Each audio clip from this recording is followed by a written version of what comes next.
கர்த்தருடைய பரிசுத்த நாமத்துக்கு மகிமை உண்டாவதாக. நாம் இந்த கால வேளையிலே ஒரு வேத வசனத்தை நம்ம தியானித்து ஜெபிக்க போகிறோம். கர்த்தருடைய ஆவியானவர் என்னுடைய உள்ளத்தில் போட்டுதான் ஒரு மகிமையான வார்த்தை. இந்த வார்த்தை உங்கள் வாழ்க்கையில் கிரியை செய்ய வேண்டும் என்று நான் ஜெபித்துக் கொள்கிறேன். எஸ்ரா 7ஆம் அதிகாரம் 6ஆம் வசனத்திலே இந்த கடைசி பகுதியில் ஒரு மகிமையான ஒரு வார்த்தை சொல்லப்படுகிறது. கர்த்தருடைய கரம் அவன் மேல் இருந்ததினால் அவன் கேட்டவைகளை எல்லாம் ராஜா அவனுக்கு கொடுத்தான் என்று சொல்லப்படுகிறது.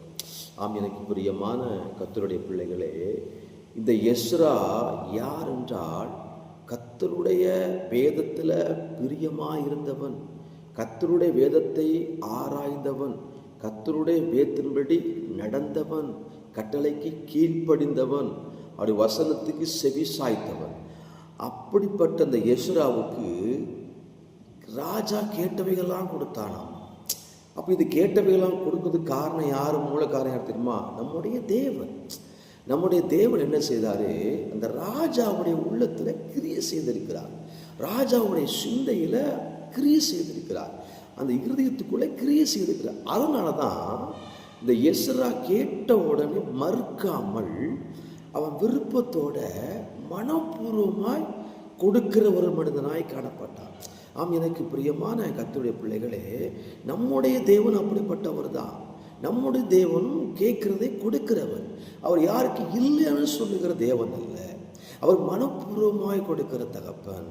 எனக்கு அன்பான கர்த்தருடைய பிள்ளைகளே, இந்த எஸ்ரா போல உங்கள் வாழ்க்கை இருக்குமானால், இந்த எஸ்ரா இருந்தது போல வாழ்ந்தது போல உங்கள் வாழ்க்கை இருக்குமானால், நிச்சயமாக நான் சொல்லுகிறேன், அந்த எஸ்ரா ராஜாவோட கேட்டதெல்லாம் கொடுத்தான் இல்லை.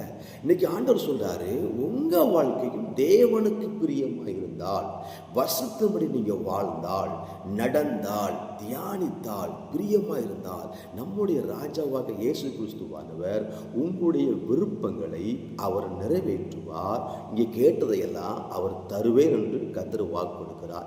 இந்த வசனத்தின்படி கர்த்தர் உங்களை ஆசீர்வதிப்பாராக. ஆமென்.